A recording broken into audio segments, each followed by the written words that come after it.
Russia's new law banning American adoptions of Russian orphans is polarizing Russians into two camps, pro-West and anti-West. Anastasia, a high school student, joined a mass protest against the adoption ban with her father and his two adopted children. It's really awful that our Duma decided this law, because it's really a law of honest people. Businesswoman Anna Glukhova accuses Russia's parliament of voting for the ban to distract attention from the case of Moscow lawyer Sergei Magnitsky, whose unpunished murder has drawn international criticism. The actions of the Duma upset us. It is scandalous to use orphan children to cover up the murder of Magnitsky. They are ready to sell their conscience. We are not. That is why they are there and we are here. Among the signs and banners, Ekaterina's message was sarcastic. It read, "Clearly, I am a State Department agent, but don't take revenge on children."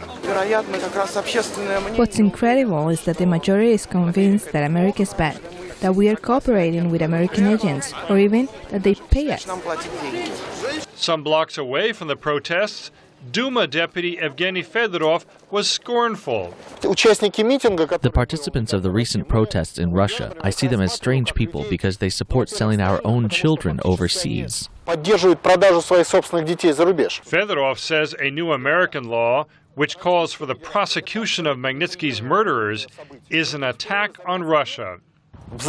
In the law, it is written openly that Russians are second-class people. That is not welcomed by Russia. Everyone has made this mistake. Hitler not understanding the mentality of the Russian people. Swedish economist Anders Aslund says the big picture is that President Putin is trying to build a domestic political base on Russians' historic suspicion of the West. President Putin ran his campaign on anti-Americanism as one of the big things, and to the surprise of everybody, he has not let down, but aggravated this campaign. Back at the demonstration, Andrei Kazakevich says politicians are hurting real people. I think it's crazy. I think it's ridiculous, outrageous. It's hurting our children. At the end of the march, protesters threw photos of Duma deputies into a dumpster. They were marked "Shame." James Brooke, VOA News, Moscow.